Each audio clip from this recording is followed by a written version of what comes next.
YouTube? My name is Shirria. This is the Shirria Mac channel where I document my journey towards debt freedom in hopes to build wealth, retire early, or become work independent as a married woman paying debt alone.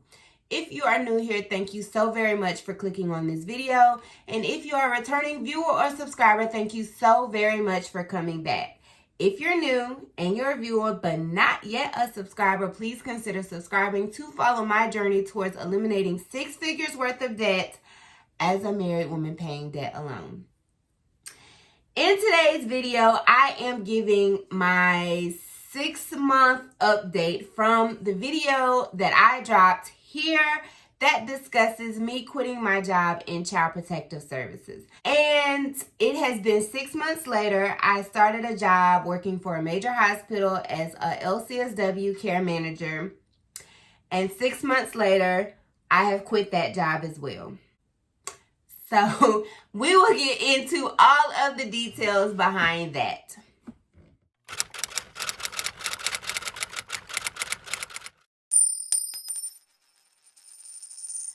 So, yes, it's true. I quit my job as the LCSW care manager for UNC Hospital.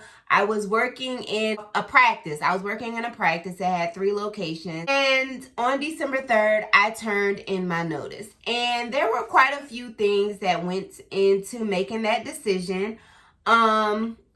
Originally, if you have been following me, you know that I had a goal to work that position for 3 years and build my practice.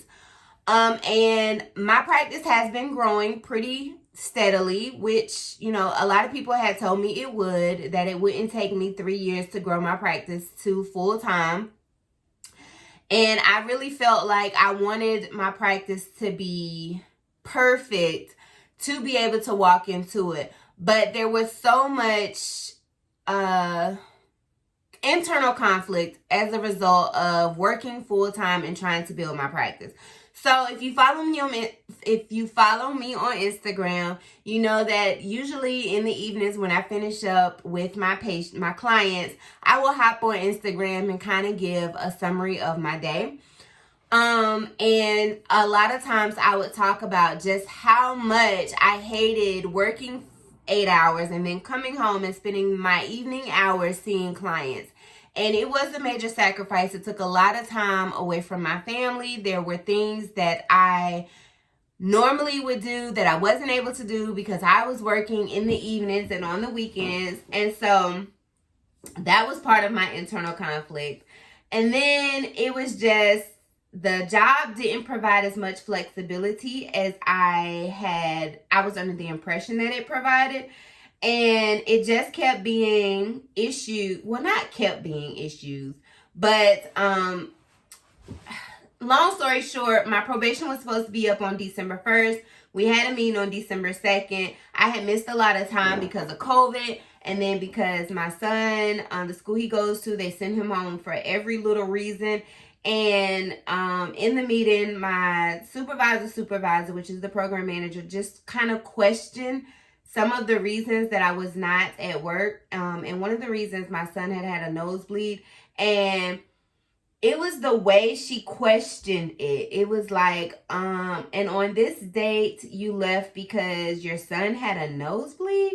And it was just like that reference, I guess, or the implication that like that was not a good enough reason to leave work. Although I finished my day at home, it just was like to her that was not good enough.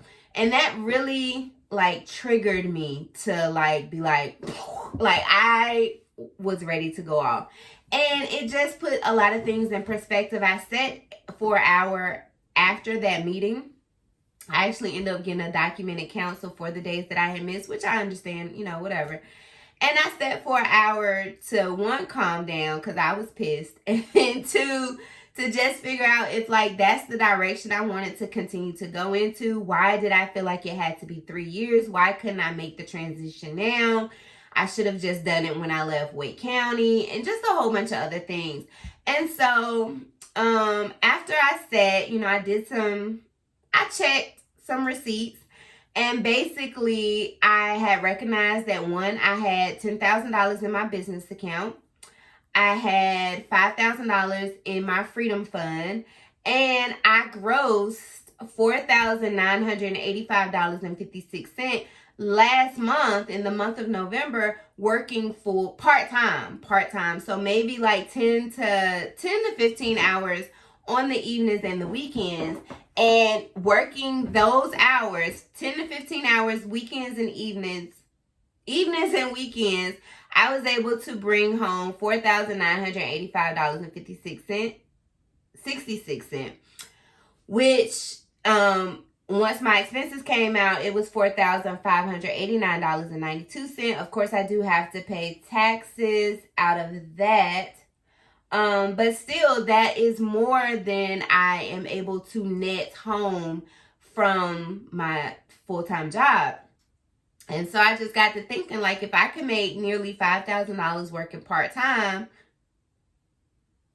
I could probably make double that working full-time. So after I recognized that potentially if I left, I would have approximately $15,000 saved, because I'm not really spending any of the money from my business account, and that I could have, like I said, because I made nearly $5,000 working part-time, I could potentially make $10,000 or even $8,000 working 3/4 of the time, or $10,000 working full-time. And I could work on my own terms. I could be present for my family. I would have the flexibility I need to, in case I have to pick up a child from school or take a child to a doctor's appointment. And really if you have been following me, you know that I was kind of waiting to see what was going to happen with my student loans. But I did end up working, my last day is actually January 31st. So,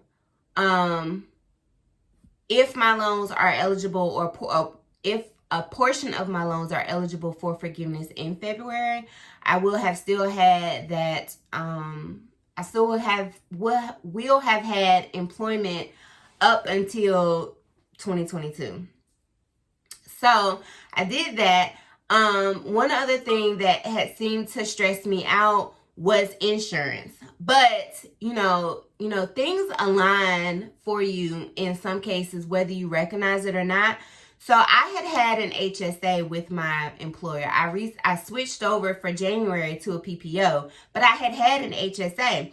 And my employer gave me $500. And then I put like $160 per pay, $160 a month into the HSA account. When I had the epiphany that I could make this work, full-time employment for myself, I could make work, I was like, well, I've been paying my own doctor's appointments with my HSA. My business could give me $500, and then I could go back to still contributing, $160 or $200 a month into my HSA account, and I can move it into, with a private company. I did also, though, look into contact a broker. And how a broker works is they get paid by the insurance companies to find plans for entrepreneurs. So she's supposed to also reach back out to me on the 27th. But push come to shove, if I have to pay out of pocket and I'm making, $8,000 to $10,000 with expenses that are roughly $3,000 to maybe $4,000 a month, I feel very confident that I would be able, and that's just my income, that I would be able to afford doctor appointments. Now, hospital visits, not so much, but there are payment plans, because I'm sure I'm not the only person who does not have insurance. And so I just decided to make the leap. Yes, I will be leaving money on the table as far as my 401k, but I will take the contribution that I have and move it into my independent brokerage account with Edwards Jones. And I will just continue to move accordingly. I will take the skills and the knowledge, the financial knowledge that I have, and the moves that I made at working for an employer, and just apply them as if I am working as an employee for my own business. And so I'm actually excited to be able to make that transition. But if I were to sit here and say that, oh, I have just been like over the moon, that has not been my experience. When I turned my notice in on that Friday, I was elated, I was excited.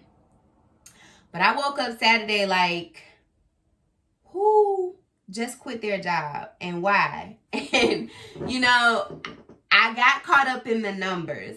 And so I make roughly $71,000 a month. I mean, a year, not a month. I wish. A year working for my job, which breaks down to $273 a day. In my private practice, if I have 3 appointments, and usually I do 6 o'clock, 7 o'clock, and 8 o'clock, I make $300 a day at the minimum. That's not my rate, but the insurance usually will reimburse $75 to $100 per appointment. So I'm making, roughly $275 to $300 a night, working 3 hours, where I make $273 a day working 8 hours. So when I broke it down to that, it did not seem so overwhelming. When I tried to think about how I can make $71,000 a year from private practice, that overwhelmed me. But when I broke it down to the day amount and then I looked at the receipts, I was like, oh, like I really do have this. I have this. I can make this work. I have the potential to make $400 or $500 a day.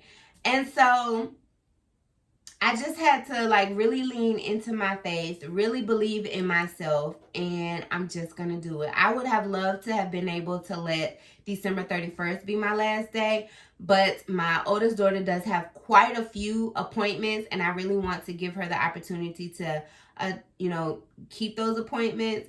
So I did, because I am switching to a PPO, I did want her and my kids to take advantage of the PPO insurance. So, but February the 1st is my first day as a full-time entrepreneur. If I were to say it wasn't scary and I had all this confidence, I would be lying. I participated in a meeting yesterday. It was our discipline meeting, and they were in there just talking about how they love their job and how they really enjoy working here. And I almost feel, I called one of my really good friends. We are both in private practice, and I was on the ledge. I was like, I'm gonna rescind my notice. And they posted my job yesterday. They announced it in the meeting, and then after the meeting, all these social workers were talking about how they just love working there and how they feel so supported. And I was on the ledge getting ready to type up the email to rescind my resignation. I mean, because they posted the position, I don't know if they would have accepted it or not. But she was like, no, you have to remember why you did this. And that's true. You do need to remember why you decided to make that decision and that leap. And then you just have to, I had to acknowledge that, yes, I will be scared. Yes, I will be nervous. But if I were to have rescinded my notice, I still would have resented going to work every day. And I would have been mad that I didn't do what I said I was going to do. And so I am excited, but I'm also scared and nervous, and I'm just addressing that with prayer. And that's really all that I can do. And, my friend was able to remind me that if you don't like it after 3 months or 6 months, you can always go back to a job. Maybe not that job, but a job. And so I had to take that into consideration as well. So that is my update.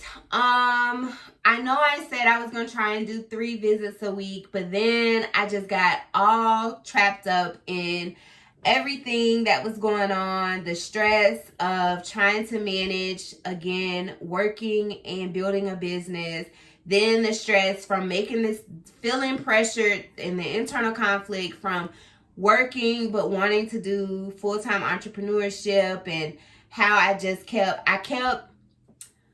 kept feeling like I didn't really want to do entrepreneurship, that I was just being influenced by social media and the Great Resignation.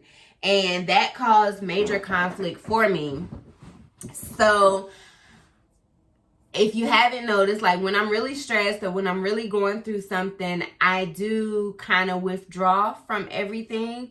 And I don't know, I know it causes this channel to suffer. But so in part 2, I will be talking about how this decision, how I'm structuring, how I plan, the money I plan to make, the salary I plan to make in 2022 in private practice, and how I plan, how that will affect, or how I will restructure my 2022 financial goals. How I plan to, how, you know, being a full-time entrepreneur will affect my financial journey. So stay tuned for part 2. I don't know when that will be, but I do plan on sharing that, as well as my 2022 financial goals. So if you have any questions about me making that decision and making the leap, so to speak, let me know. My website is up for my business. I will link that down in the description box. Feel free to check it out. Send anybody my way. I am licensed in North Carolina, South Carolina, and Maryland, and soon Virginia. So,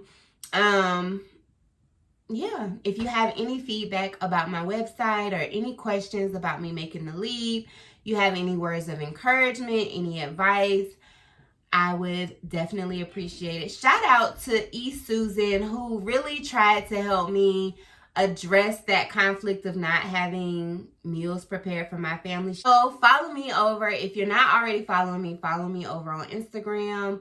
There I provide much more of a behind the scenes look into my daily life as an entrepreneur, a full-time employee at the moment, a mom and a wife.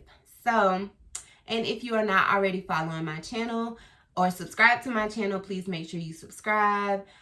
And remember that the debt-free journey is indeed a journey, not a destination.